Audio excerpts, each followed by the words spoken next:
Hello everyone, what is up? Welcome back to another episode of Killer Instinct, you guys. Thank you so much for joining me here today. If you're new here, hi, my name is Savannah and I am your host of Killer Instinct. And before we get started, make sure you go ahead and hit that subscribe button. That way you never miss an episode. We post weekly here on the podcast every single Wednesday. You are not going to want to miss it. We also upload the video version onto YouTube on Wednesdays as well, so make sure you are subscribed.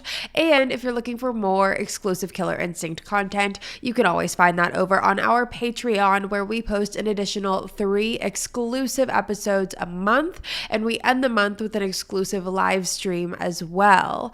Now, before we jump into today's case, I need to preface and disclaim that if I sound not like my usual self, if I look not like my usual self, it is because I am a little under the weather. I have a pretty bad head cold going on right now. I can't hear very much and there's just a lot going on. So if I sound off, if I look off, that is why. So I just wanted to preface that before we jump into it. It's funny, you never really realize when you are doing this how much you rely on your voice until you don't feel like you have the full capacity to use it anymore. But hopefully it is not too horrible on the other end for you to listen to. And I apologize if it is, and you can just catch the next one next week. But with that being said, I do really want to jump into today's case today because I'm so curious to hear your thoughts on this one. As you can tell by the title of today's episode, today we are discussing the brutal and horrific murder of Craig Rideout. This is a case of betrayal. It is a shocking, twisted case that I am very curious to hear your opinions on, because I think that there is a very big twist in this case that you will not expect. I think the conclusion of this case will not be something that you expect, and I'm curious to know what you truly believe happened here. So with that all being said, let's jump right on into it today. Craig Rideout was born on April 24th, 1966 in Pittsford, New York, to his parents Dick and Nessie Rideout. He was born and raised in Pittsford, which is located in Rochester, New York. It's a suburban community. It's a very wholesome town. It's one that's family oriented and a great place to raise children. Craig grew up in a family of 4. He had his parents and then his sister Robin. The Rideout family was known to be very welcoming. They had an open door, come one, come all policy. And Craig and Robin's friends remember going over to their house, always being invited to stay for dinner or stay later. And all in all, they were known for just being a very warm, safe household. Now, Craig attended Pittsford High School, where he graduated in 1984, and then went on to attend Union College, where he would graduate in 1988 with a degree in economics. 1988 was a big year for Craig Rideout because not only did he graduate from college, but this is where he met the woman that would later on become his wife. That was a woman named Laura. Laura had moved to Pittsford from Syracuse, New York, with her parents to attend college in Buffalo. Now, immediately when Laura and Craig met, they hit things off, and the two of them started a relationship. Craig loved how compassionate Laura was, as well as how smart she was. She was incredibly intelligent. She was a double physics major and taking all advanced college classes. In 1989, Craig got a job working as a computer programmer for a company called Federated Clover Investment Advisors. Now, a few years later, in January 1993, Craig and Laura decided to take their relationship to the next level and get married. At the time, Craig was 27 years old and Laura was 22 years old. And later that year is when the two of them welcomed their first of 7 children. They had their oldest son named Colin. After Colin was born, the family moved into a bigger home. They moved into a 4-bedroom home on 6 acres in Pittsford. And when Craig wasn't working, he was spending his time volunteering for a Catholic ministry youth group, as well as recruiting students for Union College. In the first few years of Laura and Craig's marriage, everything seemed to be going great. They seemed to have set themselves up for success. They had a home. Craig had a great job. However, as time time went on, the two began running into some difficulties within their marriage, particularly pertaining to finances. It was said that there was some overspending and maybe some lack of transparency regarding the state of the finances. Those close to Laura and Craig stated that Laura was the one who would be overspending and stretching themselves financially. However, Craig, on the other hand, was consistently telling Laura that they were running into financial issues. They needed to cut back and budget. However, Laura didn't necessarily believe that to be true. Laura told friends that she did not believe that they were in any financial trouble and that she believed that instead Craig was hiding money from her. Now, that turned out not to be the case when Craig and Laura were forced to sell their home and downsize, which caused tension in the family and ultimately is what led Laura to filing for divorce from Craig in 2014.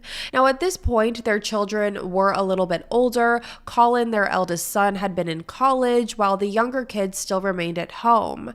Now, in order to help the family navigate through this next chapter, Colin did decide to drop out of college for the time being and move back home to help through this transition. Now, after the separation, Craig and Laura sold their home. Craig moved into a townhome by himself, while Laura moved in with a family friend of theirs. Now, this was a man named PJ Tucci. Now, PJ and Craig were incredibly close, and over time, their families became close with each other. Now, PJ's wife had recently passed away in 2014, the same year that Craig and Laura had decided to get a divorce, and she unfortunately passed away from liver disease. Now, when Laura left Craig, she decided to move in with PJ, and over time, the two did develop a romantic relationship. Colin also moved in with Laura and PJ when he came home from college. He was 21 years old and was working at a company called Upwork, which was a freelancing website. Now, according to PJ, it was said that Craig didn't really have any sort of reaction to Laura moving in with him, which a lot of people have been surprised about. You would think if one of your best friends was taking in your ex-wife, that would cause some sort of emotion, that would cause some sort of unsettlement. However, PJ said that Craig displayed none of that, and if anything, he actually seemed happy that PJ and Laura were able to find each other and really develop this connection between the two of them. Now, over the course of the next few years, tensions only rose between Laura and Craig as their divorce still was not finalized, and they were dealing with some pretty intense custody issues between their two youngest children, who were 6 and 12 years old at the time.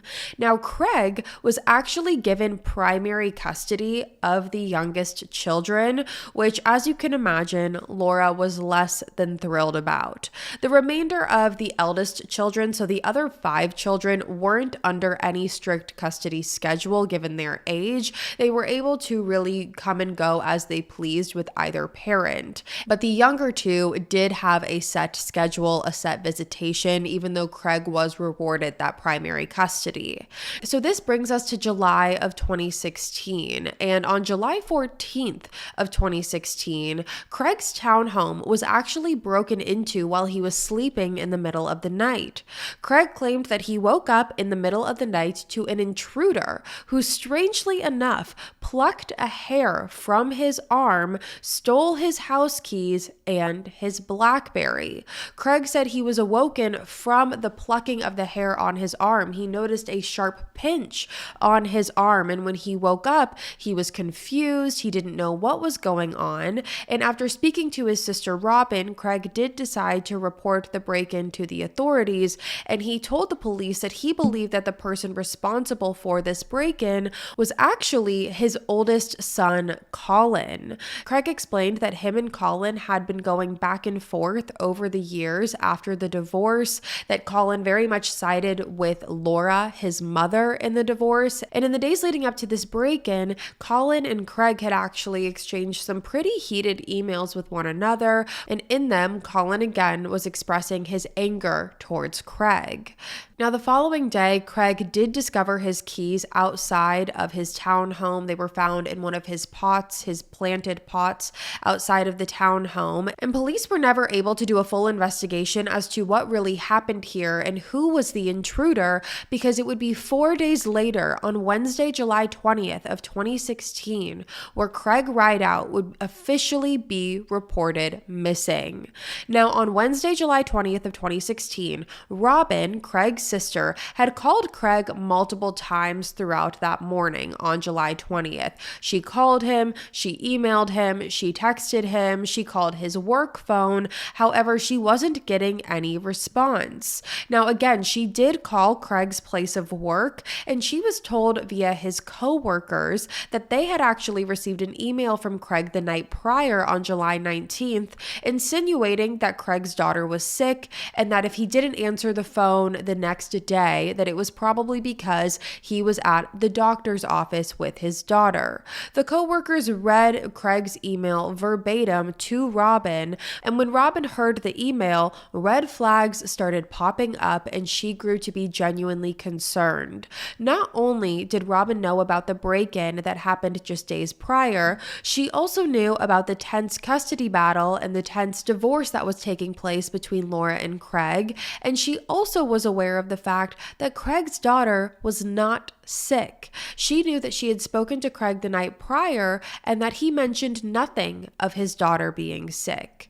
And when the email was read to Robin, she was also taking note of the fact that she did not believe that the verbiage sounded like her brother. She knew how her brother spoke, she knew the cadence in which he would say things, and the email just did not sound like it came from Craig. So because of all of these things, Robin decided to drive over to Craig's townhome to see what was going on and make sure that everything was okay, just around noon on July 20th. Now, when Robin got there, she was met with a big surprise. When Robin walked inside of the home, that is when she found Laura standing in Craig's kitchen, wiping down Craig's countertops. Laura told Robin that she was there because her two youngest children had texted her saying that Craig wasn't there when they woke up that morning. Laura said that when she heard this, she was confused, so she had Colin drive over to the home to pick up their youngest two children, and she decided to follow suit shortly afterwards and stayed behind after Colin took the kids to wipe the counters because, according to her, there was a strange smell in the kitchen. Now, according to Robin, this was a very big red flag. Robin explains that she had never seen Laura inside of Craig's home even since their divorce. So for her to be there inside of the home and Robin knowing how much tension there was between Laura and Craig, it definitely raised alarm bells for her. So at this point, Robin started looking around the home. She went upstairs to Craig's bedroom and tried to open the master bedroom door. However, that is when she realized that the bedroom door was locked. Now, this again was very unusual and made Robin concerned enough to call 911. Now, even though investigators arrived to Craig's townhome fairly quickly, it took them several hours to obtain a search warrant to be able to actually search and enter the home itself. Now, when they got that search warrant, their initial thought when they entered the home was that this house looked very organized. It was very neat, organized. There didn't seem to be any sign of forced entry into the home, no sign of a struggle. So then police walked up to Craig's bedroom door. They were able to break in to the bedroom, and when they did, there was no sign of Craig anywhere in his room. Police walked throughout the bedroom, and again, nothing seemed out of the ordinary, out of place. There was no sign of a struggle, so police continued on throughout the rest of the home. Police then walked down to the basement of the house, and when they did, this is when they discovered some findings that stood out to them. Craig's basement was filled with boxes and shelving for storage, for decorations, typical shelving basement basement things. However, when police took a closer look, it appeared that a lot of these boxes had been knocked off the shelves. These boxes were laying sideways, things were falling out of the boxes, and when police looked even further, they discovered that there appeared to be blood spatter on some of the boxes in the basement as well as on that shelving unit. Now, police did do a luminol test in the basement, which uncovered more blood, and they also discovered in the basement a garrote. Now, if you are unfamiliar, a garrote is a type of weapon. It's typically a rope or a wire of some sort that has handles on both sides, and it can be used as a strangulation device. Now, the one that police discovered was a rope with two plastic handles covered in tape on each side, and this also appeared to have blood on it as well.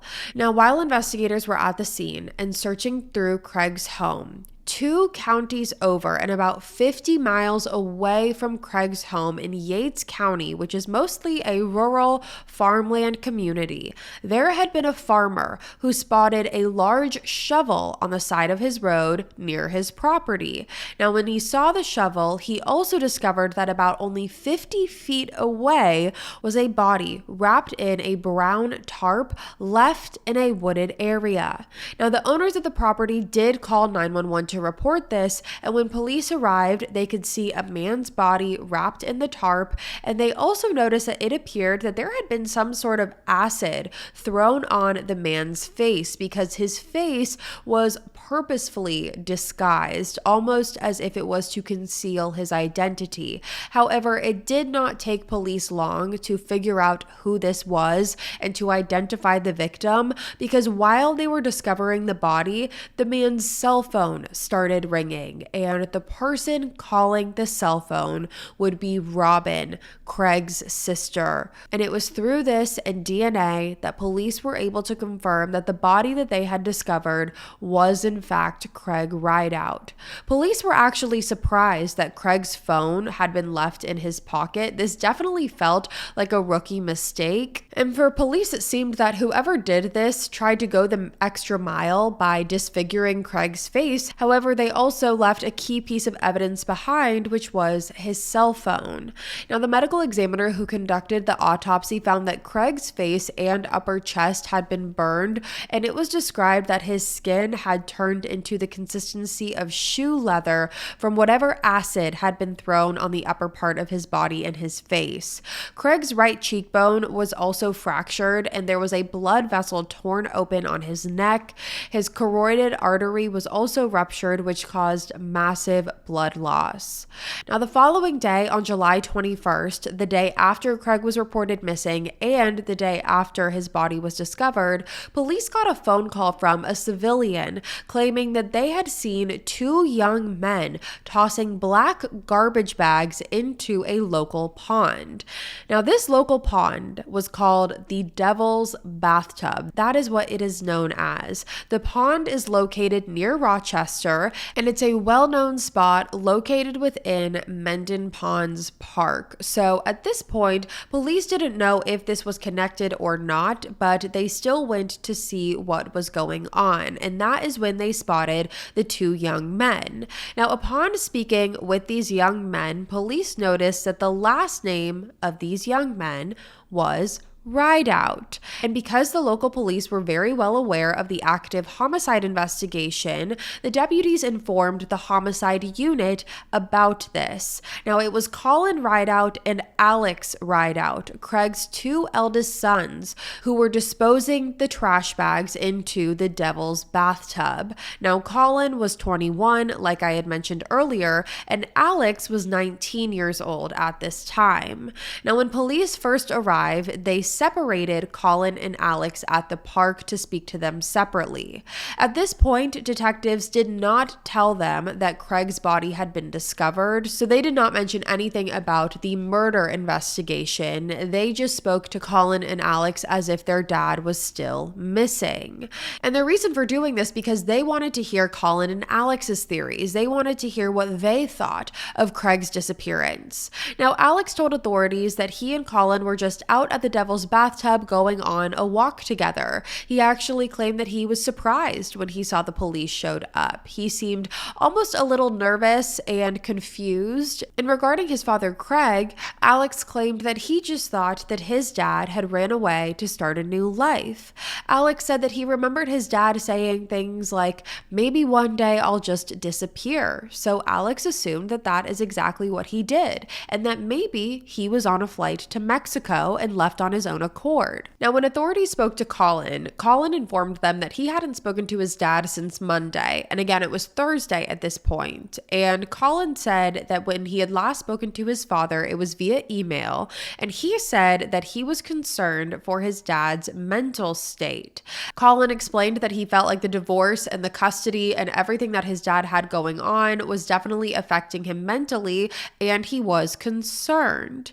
Now, at that point, police asked Colin what was in the garbage bags that they had thrown into the pond. And when they asked the question, Colin told authorities that he actually didn't know what was in the bag. He just kept repeating, I don't know, I don't know. However, somehow police were able to get him to open up further after a few times of him denying it. And police told Colin that if he told them what was in the bag before they opened the bag, that it would be better for him in the long run. And the persuasion worked because Colin did begin talking.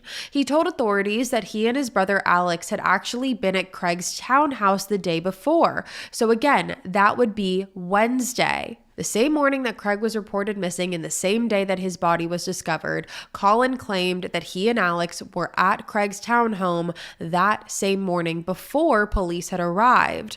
Colin told authorities that the one thing that he noticed at his dad's house was that there was a lot of blood in the basement of the home. So now for authorities, the way that they're thinking about this is that Colin is placing himself at the crime scene, which was a big turning point because initially he's claiming, I don't know, I'm not sure, but now they have him at Craig's home and also acknowledging that he saw the blood in the house.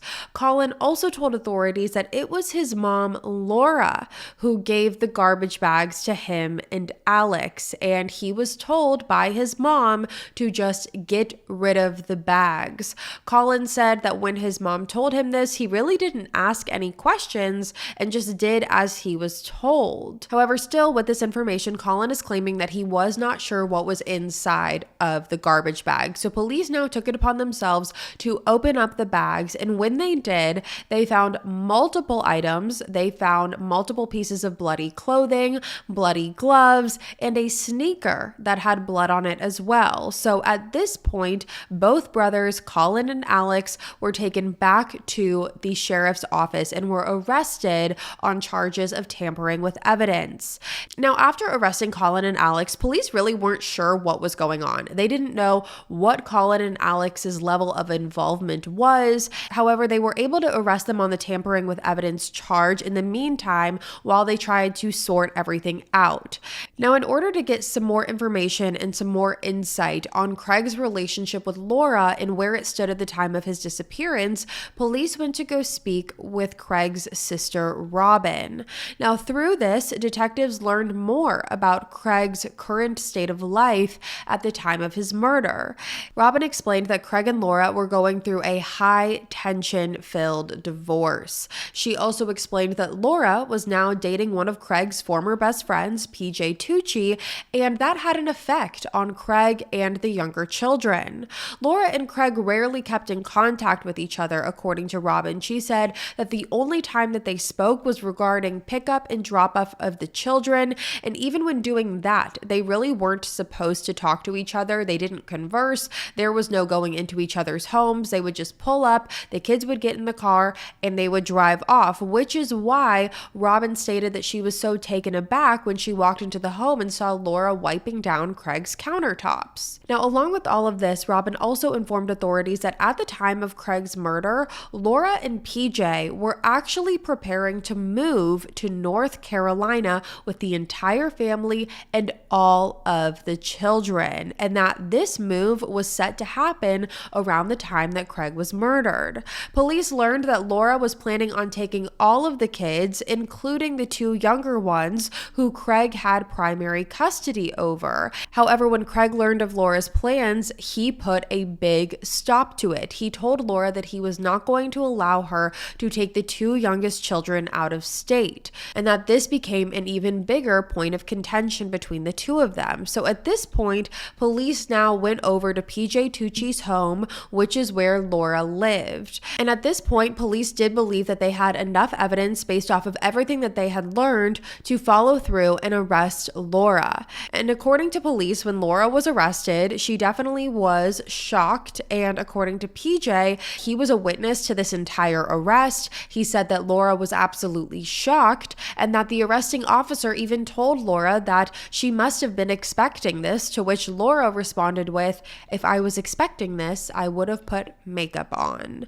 Now, at this point, police tore Laura and PJ's house apart, looking for any evidence that could be related to this case, and they definitely found some. In Laura and PJ's bedroom, they discovered a spare key fob for Craig's car, which definitely was questionable. And in another bedroom, they also discovered blue duct tape that was identical to the duct tape found on the strangulation weapon that was discovered in Craig's basement. Other evidence that police found in this case that was not related to PJ's home was surveillance videos that police obtained from Laura's local Walmart that showed her, Colin, and one of her younger children just 2 days before the murder, where they purchased drain cleaner. Police believe that it's possible that the drain cleaner was used to disfigure Craig's face. It was part of the chemical, the acid that was used to disfigure Craig.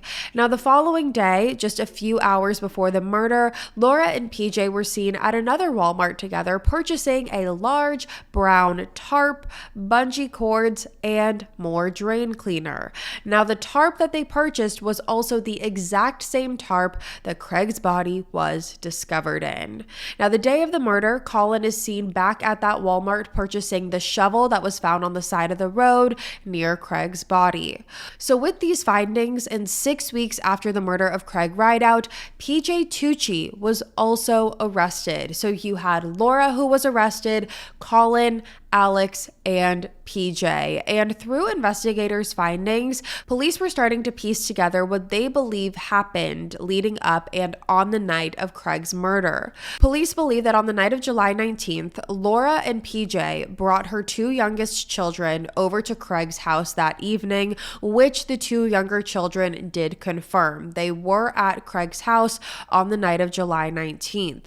It's believed that the two children went upstairs and went to bed, and Laura and PJ told Craig that they wanted to speak with him regarding the move to North Carolina, so they went into the basement. And this is when they believe a blitz attack took place on Craig that involved Colin, Alex, Laura, and PJ. Police theorized that the four of them believed that this would be a quick and easy kill. However, it proved to be much more difficult based on the amount of blood and the struggle that seemed to have taken place in the basement. Now, through this, there was also a lot of talk amongst authorities and law enforcement about PJ's first wife's death, which I'm sure some of you listening to this were probably had alarm bells going off when I mentioned that PJ also had a wife who died the same year of Laura and Craig's divorce. Now, as I previously mentioned, PJ's wife passed away from liver disease. However, after further investigation, authorities did learn that it would be possible to poison someone and have it appear as cirrhosis of the liver. That is a possibility. Someone could do that if they really wanted to, and authorities wanted to go as far as exhuming PJ's wife's body. However, the medical examiner did not think that that was necessary, and this theory really went nowhere. So now you have all four of them, Laura, Colin, Alex, and PJ, who pled not guilty to the murder of Craig Rideout, and this trial began in the summer of 2017. Now, all four of them were being charged with second-degree murder, and to everyone's surprise, the judge ruled that all four of them would be tried together, despite despite each of them having a different legal team. Now, this was very unusual. Typically in murder cases, the suspects would be tried separately, especially with a group of 4, but that was not the case here. And each of the defense's arguments really were that this was a whodunit case. The defense teams also claimed that all of the items found and bought at Walmart were easily excusable. All of these items were purchased in preparation for their move to North Carolina. They needed these things. They needed the tarp. They needed the duct tape. They needed the bungee cords. And what was very interesting about this trial is that up until this point, up until the trial began, the 4 of them, Laura, PJ, Alex, and Colin, they really were presenting themselves as this united front, that they were all innocent, they were all in this together, they didn't do this, they were being wrongfully accused. However, when the trial began, all 4 of them began turning on each other. Now, all of their attorneys were pointing the finger at someone else. Colin's attorney was pointing the finger at Laura and PJ. Laura's attorneys were pointing the finger back at Colin. And what the defense was really trying to explain to the jury and prove to them is that there was no way of knowing who the real killer was. There was no way to know, was it Laura? Was it PJ? Was it Colin? Was it Alex? Who did the final strike, the final blow? Who was the one that was holding that strangulation device? But the prosecution, on the other hand, they argued that whoever gave that final blow to Craig, that it didn't take away from the fact that all 4 of them were still responsible for his death. The prosecution showed the jury the Walmart surveillance videos, the purchase of the shovel, the tarp, and the drain cleaner. They talked about the garbage bags filled with bloody clothes that were proven to belong to Colin and Laura, but DNA from all 4 of them, PJ, Colin, Alex, and Laura, were found inside of that garbage bag. Now, the prosecution believed that the motive for Craig's murder was the fact that Craig was not allowing Laura to take the 2 youngest children and move to North Carolina to start a new life, that is what caused her to crack, and that is what caused her to kill. Now, there were also several things that were inadmissible in this trial that I want to touch on. This included the break-in at Craig's home in the days leading up to the murder, and what we know about this break-in is that it took place 4 days prior to Craig's murder, and in the days after the break-in and leading up to Craig's murder, Craig and Colin were exchanging emails with each other, where Colin was exchanging very heated words with his dad, and it was clear from these emails that Colin was very much taking his mom's side in the divorce. Like I mentioned previously, Colin did touch on the emails with authorities when they found him at the Devil's Bathtub Pond, and he said, "I was emailing with my dad. I'm concerned about his mental state." That definitely did not seem to be what the content of these emails were showing. Now, what was also inadmissible in court was that 2 days prior to the murder, Colin had searched involuntary manslaughter on Google. Now, prior to that, in January of 2016, so about 7 months prior to the murder, Colin and Laura had been texting back and forth. And truthfully, this is what I believe is probably the biggest key evidence in this case, despite and other than the physical DNA that was found in the garbage bags. In the text messages between Laura and Colin, they are discussing what appeared to be a plan for Laura to obtain primary custody of her and Craig's 2 youngest children. Laura and Colin talked about ways to provoke Craig into losing his temper so they could call police and accuse him of being violent. There were text messages from Colin to his youngest sister saying, quote, "You should probably call the police at 4:50 or so and tell them you're afraid your dad is going to kill you and your younger siblings when he gets home." The correct verbiage to get their attention would be, "He's trying to break down the door and I'm afraid he's going to kill my sister," end quote. Another text message said, "Don't hesitate to call 911 if he's ever screaming because that would play well in court." So these things were not able to be presented to the jury. However, I did want to let you know of them because I think it's very clear that Colin and Laura had a plan way prior to the murders, months prior to the murders. They were talking and discussing plans and ways that Laura could obtain that custody. Now, after the closing arguments, the jury did deliberate and they came to a verdict for all 4 of them. Pertaining to Alex, the jury found Alex not guilty of second-degree murder. However, he was found guilty of tampering with evidence. When it came to Colin was found guilty of murder in the second degree. When it came to PJ Tucci, PJ was found not guilty of murder in the second degree or tampering with evidence, so he was completely cleared. And then lastly, Laura was found guilty of murder in the second degree. Laura and Colin were both sentenced to 25 years to life, and Alex was sentenced to 8 years in prison for the tampering with evidence. Now, the big question that a lot of people have in this case is who did what? Who was responsible here? Who was the main ringleader in the murder of Craig Rideout? And another big question that a lot of people have in this case is regarding PJ Tucci's involvement or his lack thereof.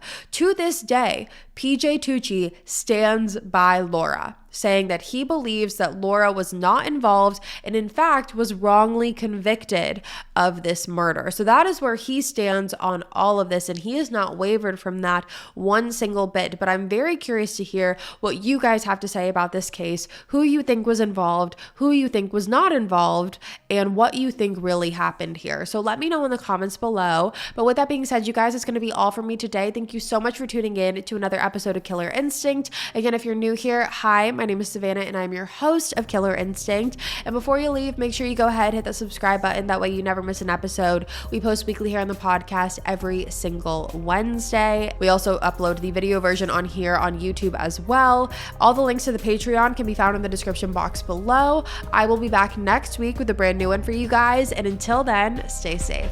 Bye, guys.